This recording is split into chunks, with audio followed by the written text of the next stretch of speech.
Les amis, c'est Professeur Plante, j'espère que ça baigne et aujourd'hui on se retrouve pour une nouvelle vidéo. Et aujourd'hui au programme on va faire un semis de lavande officinale. Donc je voulais lancer une nouvelle série, alors je sais qu'à ce moment on lance beaucoup de séries, mais faire des semis en fait de plantes originales on va dire, des cultures qu'on n'imaginerait pas en semis, parce que souvent la lavande on peut la bouturer. Enfin moi la plupart des pieds de lavande que j'ai au jardin c'est des boutures qui ont très bien fonctionné. Et donc là, tout simplement, l'objectif c'est faire des semis pour voir comment ça se dépatouille. J'espère que ça va mieux se dépatouiller que ce petit chien complètement perdu dans les pots. Bon là, rien de compliqué, on met du substrat, terreau, bouturage, repiquage ou rempotage. Donc là, rien de trop compliqué, puisque bon, les semis c'est pas le truc le plus compliqué, mais c'est juste pour suivre après aux prochains épisodes l'évolution de ces graines. Donc là, ce qu'on va faire du coup, c'est qu'on va... alors le paquet était déjà ouvert, parce que je voulais voir comment étaient les graines à l'intérieur. Et donc vous allez voir à quoi ressemblent des graines de lavande. Alors le pot était plein de mousse, hein, c'est pour ça que j'ai les mains dégueulasses.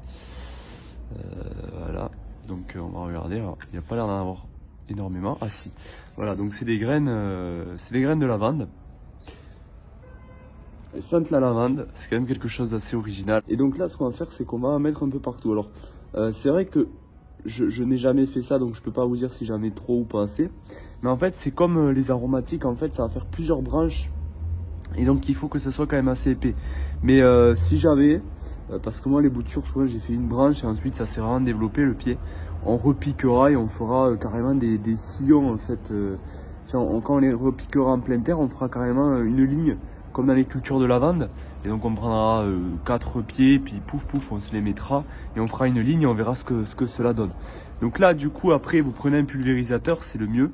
Voilà, alors hop, on va le mettre là dedans, comme ça. Je vais pas me mettre de l'eau partout, on récupère si possible de l'eau de pluie. On essaiera aussi de faire de la lavande papillon aussi, donc là j'ai humidifié, donc les graines sont parties un peu dans tous les sens. C'est pour ça qu'il est bien aussi de mettre une petite couche, pas beaucoup, si possible de terre par-dessus. Comme ça garde l'humidité, ça garde aussi la chaleur. Et ça évite aussi, ça cale les graines et ça évite qu'elles partent dans tous les sens quand vous arrosez. Donc c'est bien de faire un arrosage et ensuite un autre arrosage par-dessus. Donc voilà.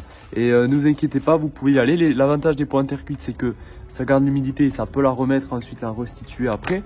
C'est pour ça que moi souvent j'arrose et ensuite au pied du pot, je mets une couche d'eau.